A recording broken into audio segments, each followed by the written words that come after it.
Over there, over there. Over there.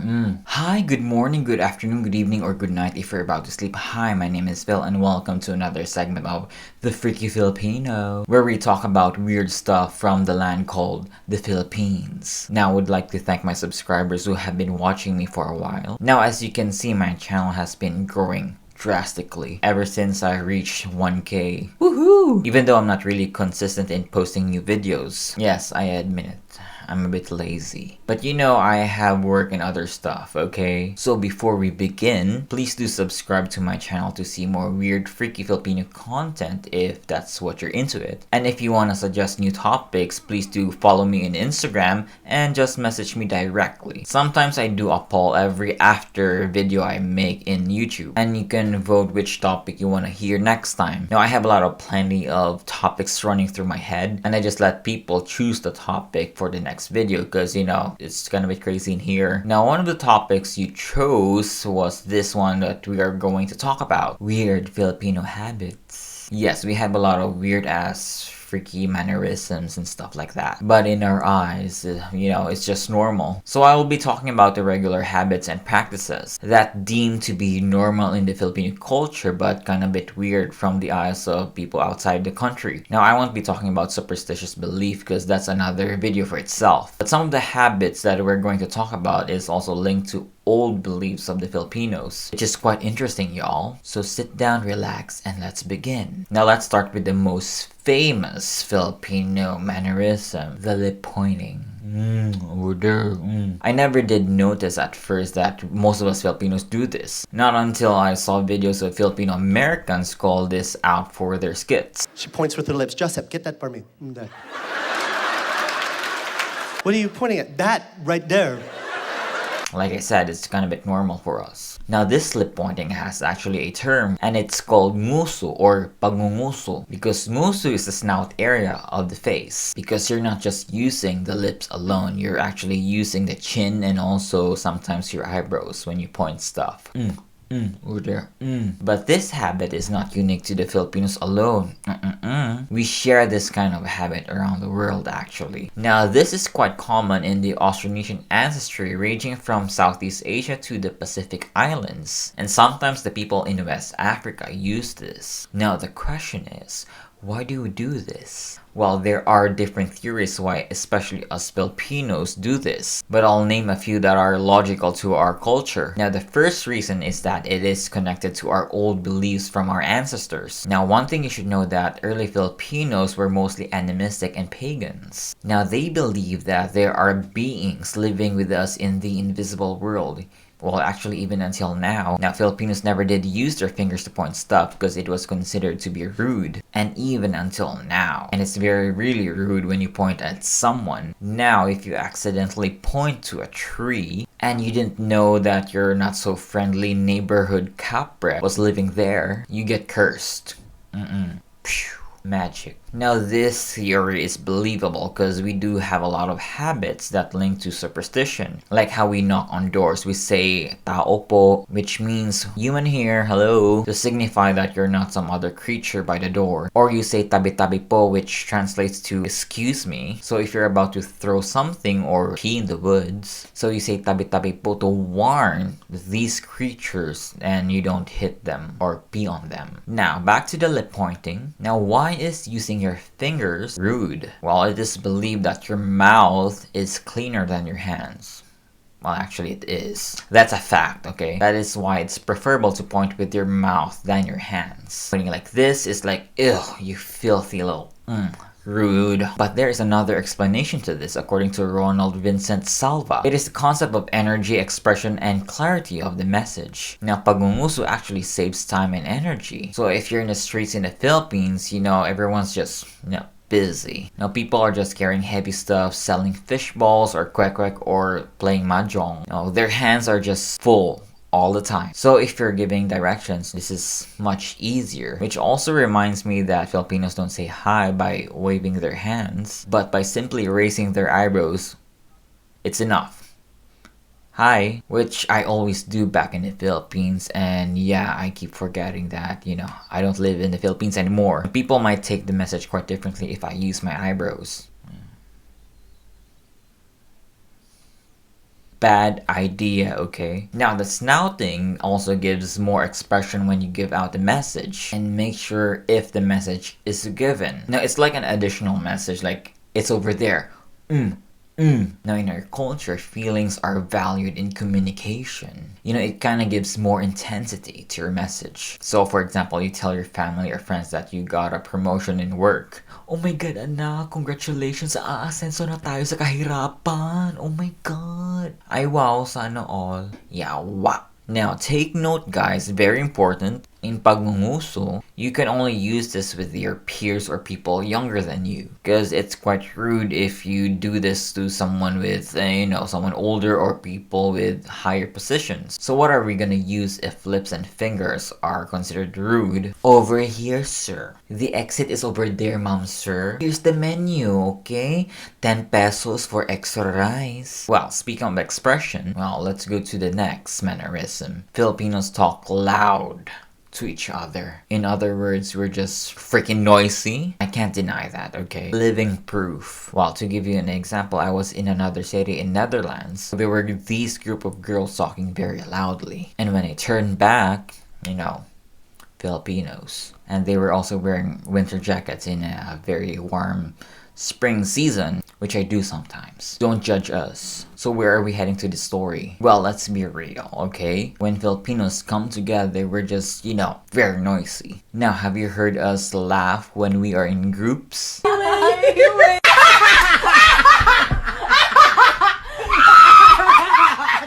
Putang na best. Bitch, what the If I text you, he, it does not mean he. It means,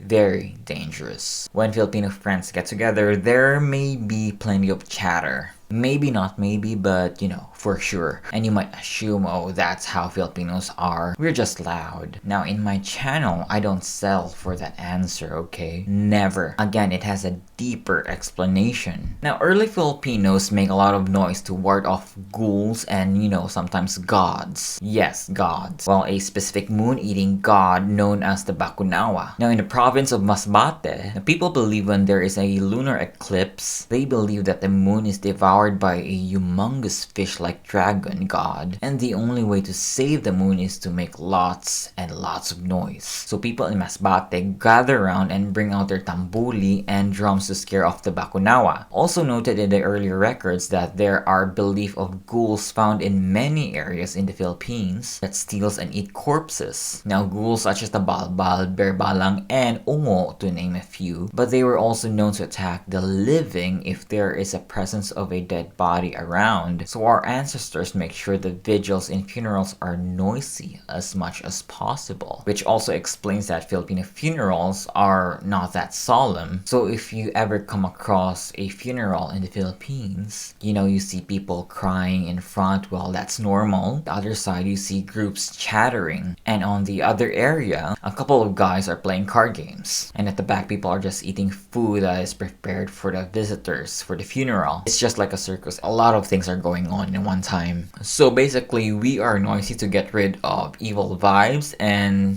that sort. And of course, we're just expressive by nature. Yeah, always. Now, next on the list, Filipinos don't take compliments, especially when it comes to physical looks. Now, try complimenting a Filipino on his or her looks and see how they react. Can I just say your hair looks really, really good? No, for real, you look really, really good. Uy! Charing, charot, charmander, charizard! We don't take it, but we love it. I mean, who doesn't love compliments? But we have this kind of conflict of interest, denying sincere compliments, but have the joy of receiving them. For me, it's one of the most Filipino thing that we have. But like I said in the previous habits, this has a deeper history. While early beliefs, actually even until now, diwatas and other creatures from the other realm are attracted to good-looking youngsters. Now, if you're attractive, as I am, you are at risk. Now, the culprits are usually the kapres and tikbalangs. They were known to kidnap young, beautiful ladies to make them as their bride. They were also blamed for mysterious pregnancies, even though it was your neighbor who you went with in the rice fields. Now, if you accept a compliment, you signal the creatures from the other realm that you are actually beautiful. Be safe. We are ugly, okay? I'm ugly here. Matikog now. Tell your boyfriend that he is ugly if you want to keep him. Now, but the only time Filipinos take compliments is when a superior gives it. Now, like your school teacher or your boss, well, it's kind of a bit rude if you don't take them. Now, Phil, you did a splendid job in your presentation. Oh my god, sir, don't say that, char oy.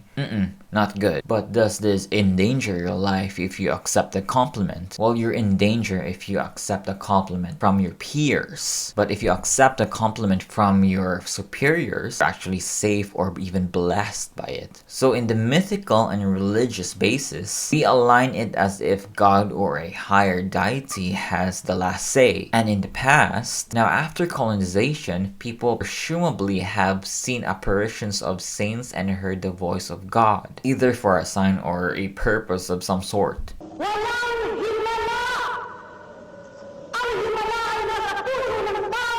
And that's why receiving compliments from a higher authority is accepted right away. So now you know. And this is very distinctly Filipino. Now, let's go to the next one, which is one of my favorites. So every time there is a food gathering, when the food is almost finished, you all know this, Filipinos, don't lie to me, okay? No one gets the last piece. The last piece of lumpia, the last scoop of rice, the last sip of Coca-Cola, huh? We leave out portions of food and no one dares to grab the last piece. Now, at first, I thought that this was related to Filipinos not taking compliments and are quite shy in taking the last piece, or afraid to be judged as Patay Gutom or selfish. To my surprise, this was an old tradition done by our ancestors. And there is a term for this, and it's called Atang. Now, the Atang is a ritual form of food offering for ancestral spirits or environmental spirits. Now, before a crowd is allowed to eat in a large feast, usually a portion of food is already set aside on a plate. Now, a special altar is made for ancestral spirits and is made indoors. And a chicken is served in a coconut bowl to appease angry environmental spirits outdoors. Now, serve them KFC in a bucket if they're dead angry at you. So the unspoken practice of some of us Filipinos is to leave a portion of food on our plates after a meal. And when the last piece or sip is offered, no one dares to take it. Like no one. And yeah, so we adapted this from our ancestors and stayed with us until now. Now for our next habit may shock the Westerners. Now, if you don't know about the Philippines, it is predominantly Roman Catholic. Now, because we were colonized by Spain. Now, if you're Catholic who happens to visit the Philippines, now you'd be a bit surprised on how Filipinos pray, especially in Cebu.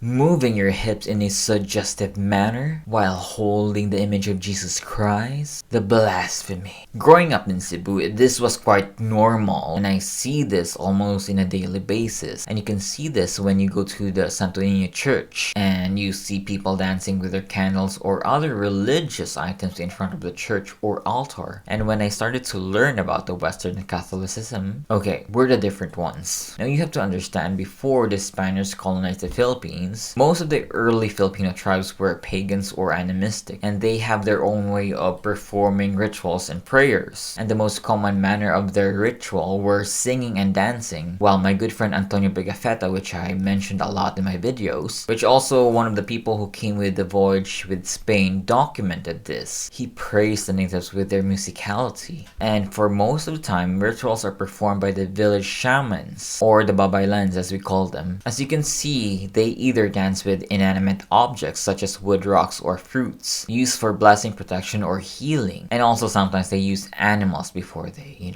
sacrifice them. The native pigs and white chickens are the most common sacrifices done. And when the Spaniards arrived, they used Catholicism as a device for colonization. Now, soon after, all the pagan and animistic rituals were demonized and considered this as a witchcraft. But the natives had a hard time adjusting to this and still returned to their old ways. So the Spaniards couldn't do much about this, and eventually they just allowed them to integrate their own practice in Catholicism. So this is why you see Filipinos dance with the religious image of saints and the baby Jesus, especially in festivals or important religious feasts. And also this is why lechon manok and lechon baboy are present in every celebration in the Philippines, because they were once ritualistic sacrifices of our ancestors. Well, actually, there are still people in the Philippines who do the old traditional ways. Now, last but not the least in our list, the Bahala na trait. Bahala na. No, the Bahala na is not just an expression, okay? But it is a common trait in the Filipinos throughout the country. Now, you often hear this when Filipinos are in a stressful or complicated situation.